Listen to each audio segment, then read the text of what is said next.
Bonjour et bienvenue dans le First, le magazine des changemakers, des acteurs du changement, ceux qui mettent en œuvre des actions créatives positives.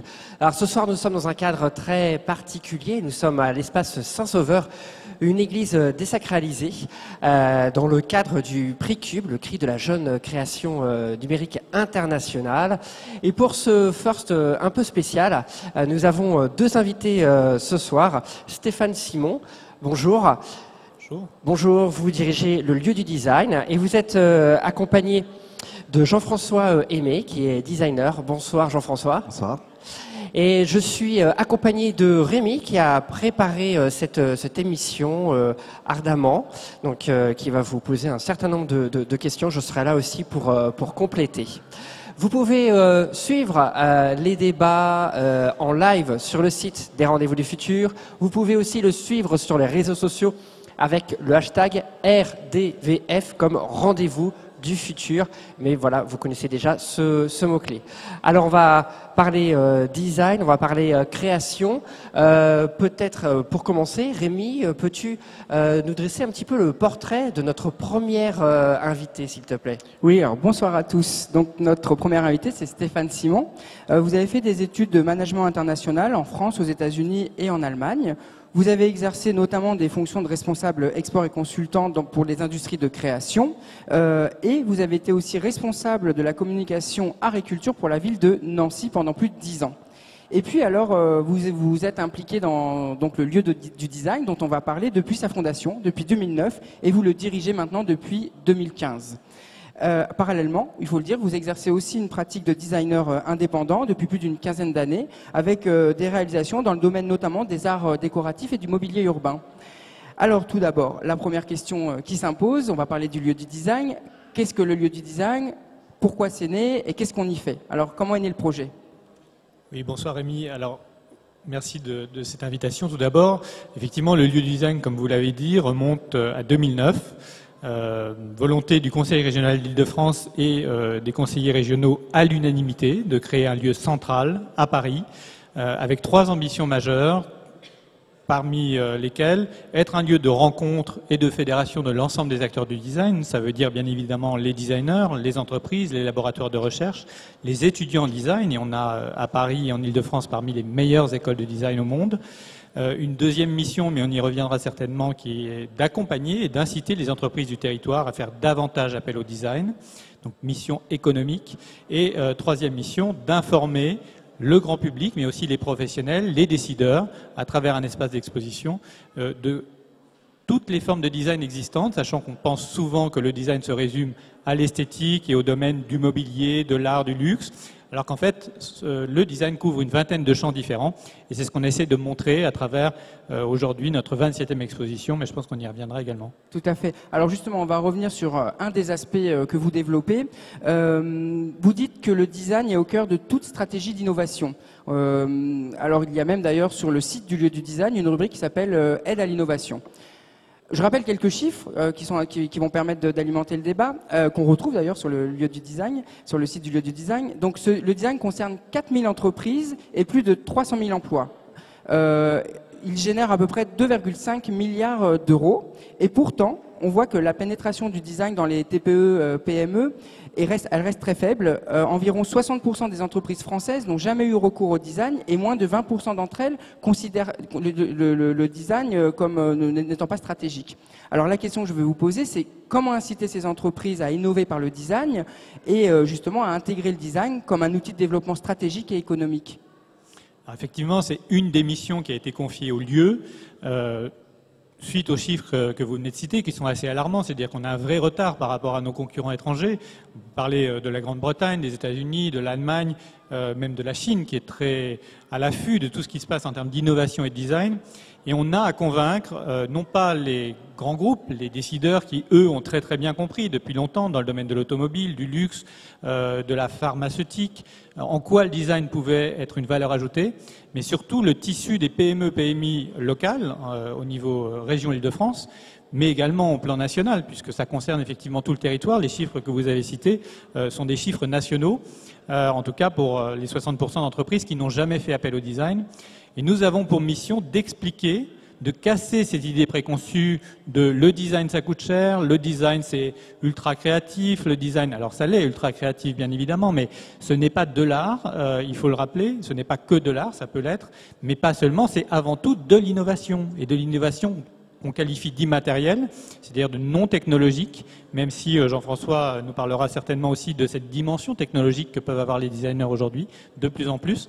Ça couvre l'industrie, ça couvre le champ des services, et encore une fois, ces fameuses applications, téléphones, tablettes, etc., sont aussi des designers qui s'emparent de ces technologies. Donc c'est le message qu'on essaie de faire passer aux décideurs. Alors moi, j'ai besoin qu'on m'explique. Alors, c'est quoi entre la différence entre le design industriel, le design de service, le design en fait sur l'usage, l'expérience utilisateur que l'on trouve sur les sites internet. C'est UX, hein, c'est ce que j'ai appris quand on a travaillé avec les étudiants des Gobelins sur le nouveau site des Rendez-vous du Futur. Est-ce que vous pouvez nous dire un petit peu en quelques mots de quoi il s'agit, qu'on comprenne? Voilà, c'est pas juste le design, c'est pas juste un objet. Absolument. Quand je vous disais tout à l'heure, il y a une vingtaine de champs de design, eh bien, on pense tous en priorité au design produit. Donc là, effectivement, on est plus dans l'industrie. Aujourd'hui, quand on veut créer le véhicule du futur ou le véhicule électrique, les designers automobiles vont se pencher sur la technologie, sur l'habillage aussi du véhicule, sur le confort, sur l'ergonomie. Donc là, on est vraiment dans le design dit industriel. Maintenant, au-delà de ça, pour vendre ce fameux véhicule, il va falloir faire appel à du design graphique, à du design de scénographie. Sur les salons, par exemple, du Salon du Mondial de l'Automobile, ce sont des designers qui aménagent et créent le stand des grands constructeurs français et internationaux. Donc il y a comme ça tout un pan, et pour expliquer aussi cette dimension nouvelle qu'est le design de service UX, qu'on qualifie d'UX, ce sont tous ces nouveaux usages, puisqu'il faut rappeler que le design avant tout, c'est l'observation des usages, avec l'humain centré au cœur de la réflexion du designer. Et comment est-ce qu'on améliore, comment est-ce qu'on facilite la vie de l'usager, comment est-ce qu'on peut optimiser un service rendu.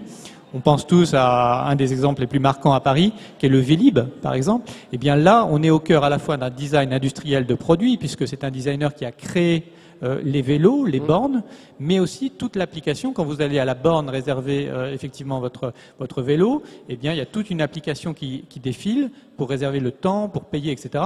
Là aussi, c'est un travail de design qui est du design de service.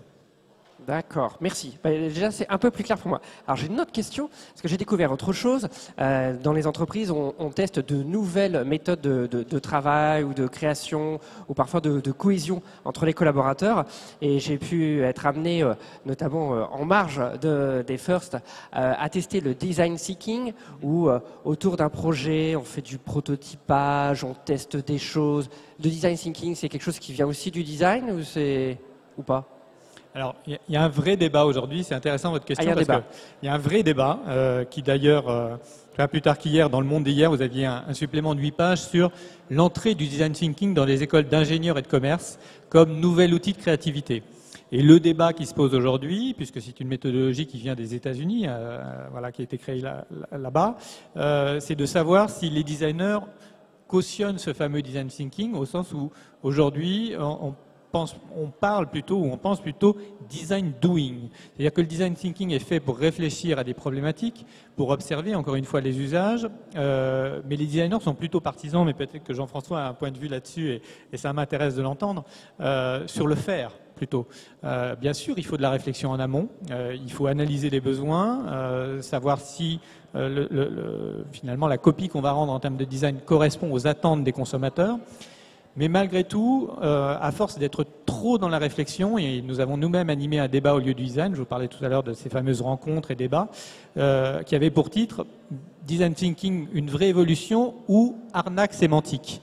Parce que derrière, finalement, ce mot assez pompeux, eh bien, on essaye de creuser et de voir, finalement, quel est le résultat et est-ce que ça apporte vraiment quelque chose. Donc, il y a plusieurs écoles aujourd'hui. Je ne vais pas vous dire que ce n'est pas bien, je ne vais pas vous dire que c'est bien. En tout cas, ça parle de design et ça, c'est bien. Voilà. Alors, pour revenir un petit peu en fait au lieu du design, comment vous accompagnez les designers et est-ce qu'ils ont besoin d'aide et sur quoi, pourquoi? Alors, qu'on comprenne bien les enjeux. Bien évidemment, notre rôle est d'identifier des projets d'innovation dans des entreprises et de trouver les bonnes compétences de designers, de laboratoires de recherche, de prototypistes, d'ergonomes, d'experts en éco-conception qui vont permettre à ce projet d'aller le plus loin possible. Donc effectivement, on a pour mission d'aider les entreprises, mais aussi d'aider les designers. Parce qu'en face, quand on sollicite des designers pour répondre à tel besoin d'entreprise, eh bien ça leur apporte du travail, et du chiffre d'affaires, des contrats. Donc ce que l'on a fait et ce que l'on faisait un peu à la main à la mano depuis la création du lieu en 2009, c'est qu'on a créé une place de marché il y a 6 mois qui s'appelle le Hub du Design. Je vous invite à vous rendre sur le hubdudesign.com où finalement ces projets d'innovation que l'on va chercher, qui nous arrivent aussi par le réseau des structures d'innovation, le Cube est un de nos partenaires, eh bien, on poste sur cette plateforme le besoin de l'entreprise en termes de recherche de compétences de designer, et tout designer qui le souhaite peut répondre et candidater à ce besoin. Et aujourd'hui, alors on a commencé avec 50 designers inscrits, puisqu'ils peuvent s'inscrire gratuitement sur cette plateforme. Aujourd'hui, on est à 600 designers inscrits sur cette plateforme. Je crois qu'on est la plateforme la plus performante, en tout cas la plus actualisée en termes de compétences design en France. Et on a accompagné 80 projets en moins de 6 mois, c'est-à-dire que 80 entreprises ont fait appel à nous pour trouver des compétences de design et ont signé des contrats avec des designers. Donc là, on voit que ça crée du business, ça crée de la valeur ajoutée, ça crée de l'emploi. Merci Stéphane. Justement, peut-être qu'on peut passer la parole à Jean-François Aimé. Alors, très rapidement, pour vous présenter, vous êtes diplômé de l'école Boulle, d'un double cursus en métier d'art, en art appliqué, en design produit immobilier. Alors, vous travaillez pour soit des PME, des structures publiques, des sites culturels, des artisans, des services. Alors, en quoi le lieu du design a pu vous aider à développer votre activité ? Voilà, ça c'est pour faire une belle transition. Oui, le lieu du design, c'est déjà une institution pour nous, les designers, qui est un appui. C'est difficile dans ce métier de trouver les appuis nécessaires à collecter les informations dont on a besoin. Les entreprises qui n'ont pas forcément connaissance de ce qu'est ce métier de designer, comme vous l'évoquiez tout à l'heure, le lieu du design, c'est ça aussi, c'est apporter cette culture design auprès des entreprises. Et du coup, pour nous, designers, d'être un point d'accès aussi à ce lien nécessaire. Et alors concrètement, Jean-François, comment c'est fait Quel projet vous avez mené avec le lieu du design, justement, concrètement? Alors, le lieu, dans un premier temps, la première rencontre que j'ai eue avec le lieu du design, c'était lors d'une conférence où j'intervenais en tant que designer pour présenter le lien entre design et artisanat. Donc, c'est à cette occasion que j'ai eu l'occasion de rencontrer Stéphane. Et à la suite de ça, avec la création du Hub, donc il y a 6 mois, auquel j'ai soumis ma candidature. D'ailleurs, c'est pas une candidature, c'est qu'on met notre profil en ligne. J'ai eu à cette occasion la possibilité de rencontrer une entreprise avec qui je mène un projet actuellement, qui est aux prémices de ce projet, mais du coup qui est autour d'un concept de restaurant qui va se développer sur Paris dans les prochains mois. Et donc ça, c'est grâce au lieu du design que j'ai eu l'opportunité de rencontrer ce porteur de projet. Donc c'est cette mise en relation qui s'est faite et qui va me donner de la couleur d'ici quelques mois aux rues parisiennes a priori. Et alors du coup, qu'est-ce que ce porteur de projet va attendre de vous avec votre approche de design? Alors c'est intéressant, et c'était intéressant d'entendre Stéphane sur cette vision de design doing, design thinking, et aussi le fait de un moment sectoriser ce que c'est le design. Moi, je me sens un peu orphelin dans la dénomination de nom. Moi, je me sens designer. Pour moi, un designer, c'est un moment quelqu'un qui va mettre en place un process de création autour d'une problématique. Pas plus, pas moins, c'est-à-dire une entreprise qui a envie de progresser, qui a envie d'innover, va accepter l'idée que quelqu'un va rentrer dans son entreprise de manière bienveillante et proposer des idées que lui n'aurait pas eues parce qu'il est trop dedans. En fait, c'est un moment, le designer, c'est ça, c'est arriver avec un œil non connaisseur et petit à petit apporter une expertise qui va pas être la même que celles qui sont dans l'écosystème de l'entreprise et apporter des choses qui vont être un peu nouvelles. Et alors peut-être qu'on peut pas tout révéler, mais par rapport au projet du coup sur lequel là, vous travaillez, donc du coup par rapport à ce nouveau concept de restaurant, oui.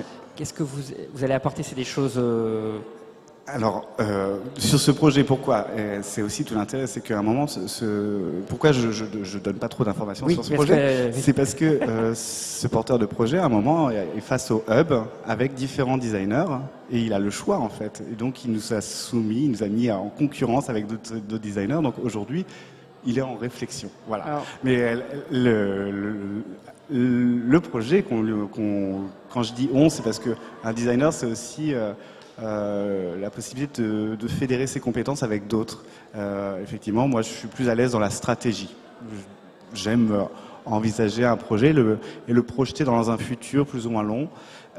Donc ça, c'est là où j'ai le sentiment d'avoir une compétence.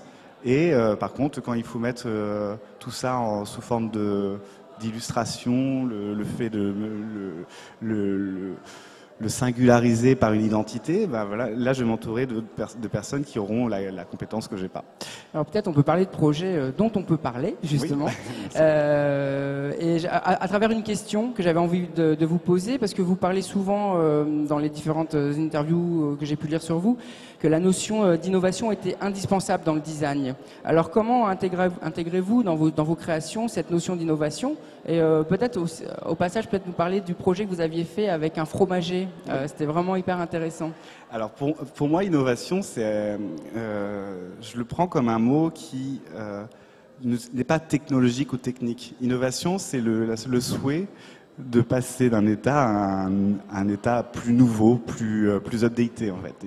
Donc pour moi, c'est ça l'innovation. Donc quand on va être sur une innovation, j'ai presque envie de dire que le mot qui correspond à ma démarche, c'est plus singularisation que innovation. C'est arriver à donner une identité, une couleur qui va être précise et unique à la question qui a été posée.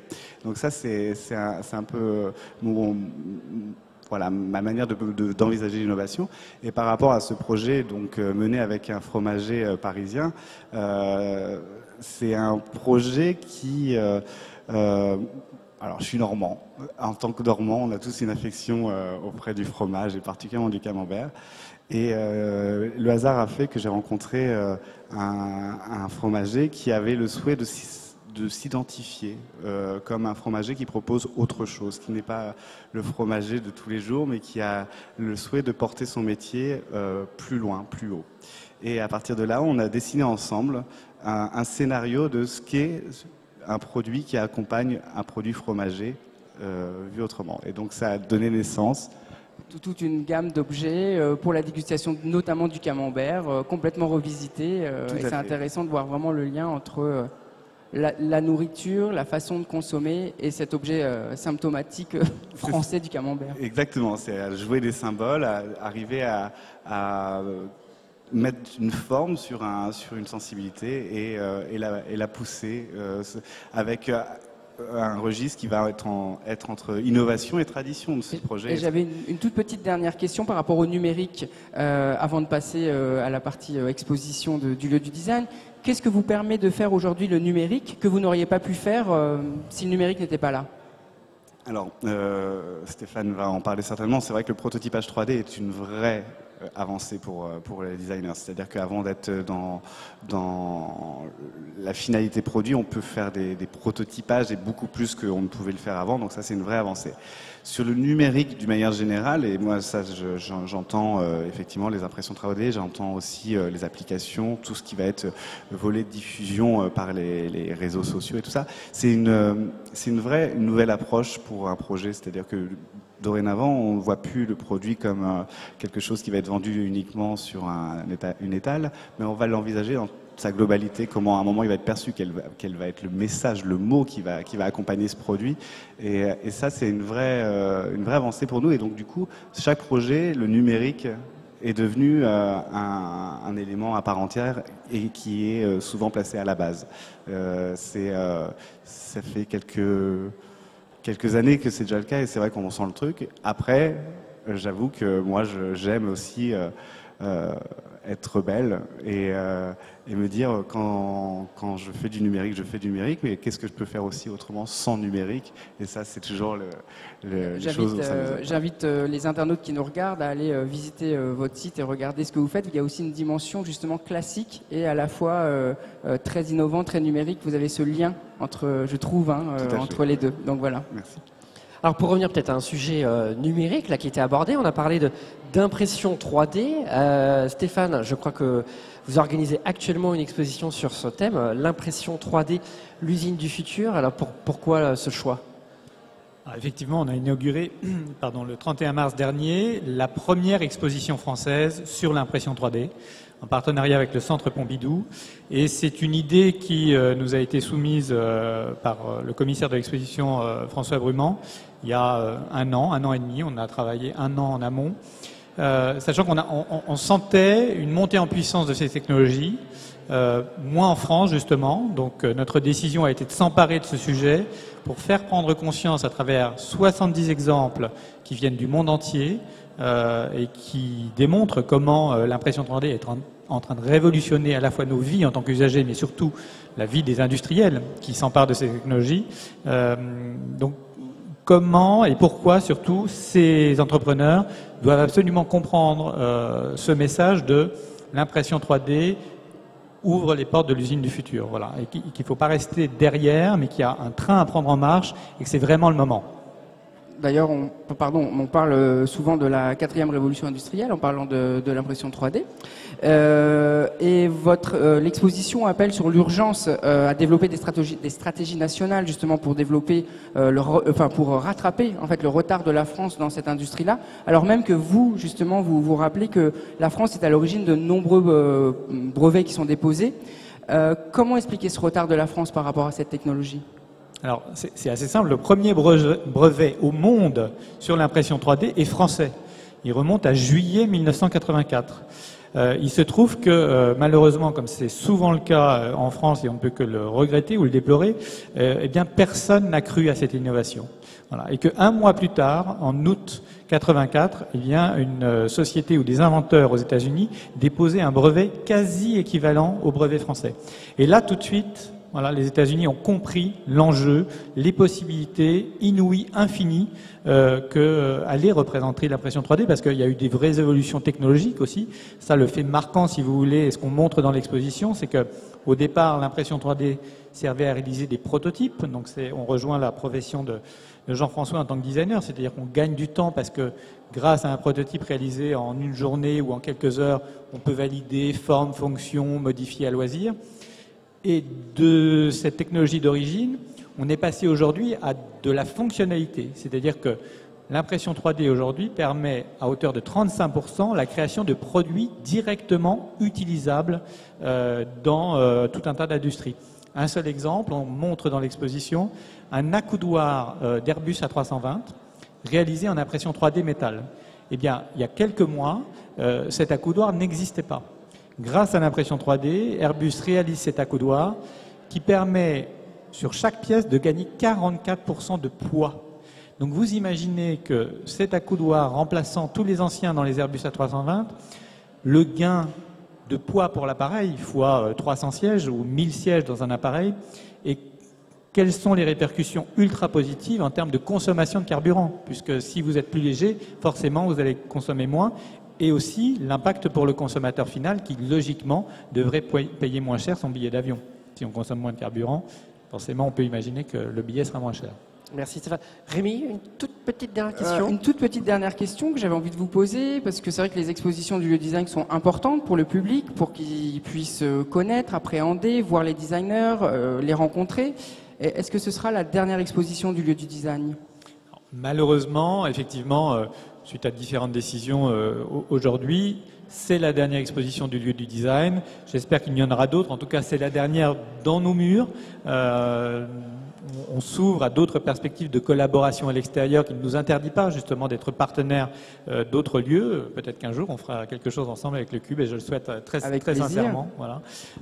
Mais en tout cas, je vous invite justement pour cette dernière à venir découvrir cette exposition qui est ouverte tous les jours, du lundi au samedi, de midi à 18h.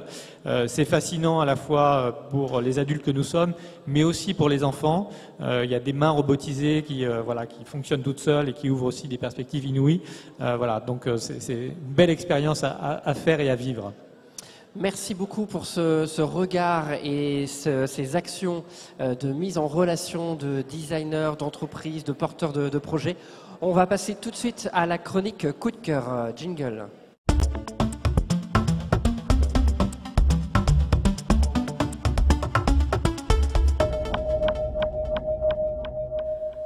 Séquence coup de cœur, comme d'habitude. L'idée, c'est de partager avec les internautes un coup de cœur personnel. Ça peut être un album, un film, une exposition, un projet, une action. On va commencer avec Jean-François. Est-ce que vous avez quelque chose à partager avec nous ?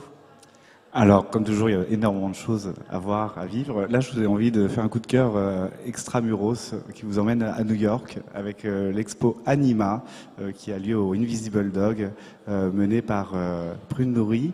Une exposition qui se finit dans les prochains jours et qui mérite un vol direct Paris-New York. Exposition Anima. Anima.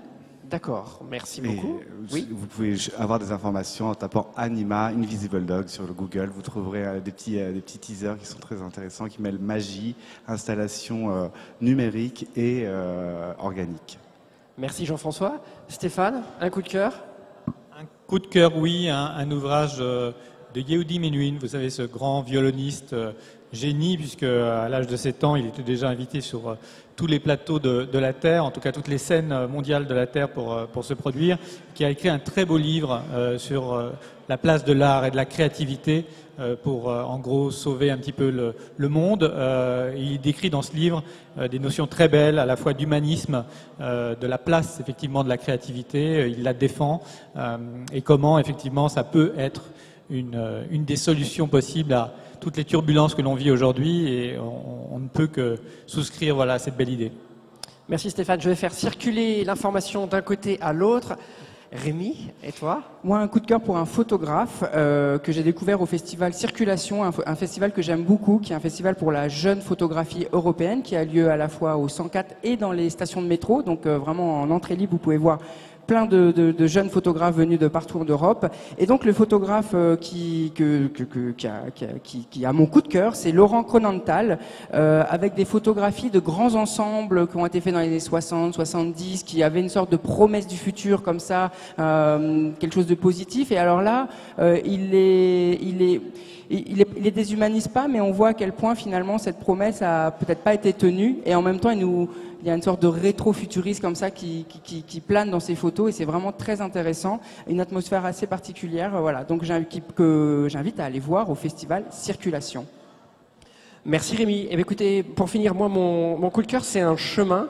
Alors c'est très amusant parce qu'on a parlé tout à l'heure en fait de l'objet juste avant de commencer en fait cette émission. Et donc un premier objet qui était, qui est encore, l'objet existe encore, l'œuvre A Love Supreme de John Coltrane, voilà, qu'on voit bien en fait à l'écran, qui a été un chef-d'œuvre, qui a chamboulé beaucoup de choses dans le jazz, qui m'a amené, c'est un chemin, c'est pour ça que c'est un petit peu plus long, qui m'a amené en fait à une bande dessinée qui s'appelle Coltrane A Love Supreme, pour reprendre en fait le titre de l'album, et qui nous montre en noir et blanc en fait le récit. Le processus de création justement de cette œuvre. Et le troisième chemin, il va peut-être venir dans vos oreilles dans quelques instants, c'est une revisite, je ne sais pas si ça a été redesigné, mais une revisite, une réinterprétation de thème A Love Supreme par les Ballistic Brothers, un groupe anglo-saxon composé de Ashley Biddle, une forme qui vient du monde de la house, de la new house, c'est-à-dire à la mélange de musique électronique et de musique acoustique. Et c'est vraiment incroyable, ça n'a rien à voir avec l'original, mais pourtant il y a bien l'esprit. En fait, tu as 3 coups de cœur en un. Non, c'est peut-être une pirouette, je ne sais pas. Merci beaucoup. L'émission touche à sa fin. Merci Stéphane, merci Jean-François. Merci à vous, merci beaucoup. Merci à vous d'être venus sur le plateau du First. Merci à Rémi d'avoir préparé et co-animé cette émission. Vous allez pouvoir retrouver ce programme en replay sur le site des Rendez-vous du Futur, en vidéo ou en podcast audio, si vous souhaitez dans les transports ou ailleurs écouter tout ce qu'on avons pu traiter aujourd'hui sur le design. Merci au Cube, à JD Carré et à Triple C. Merci à nos partenaires au Digital Society Forum, à Oui Demain et Social Alter. À tout de suite sur les réseaux sociaux avec le hashtag RDVF. Partagez le changement.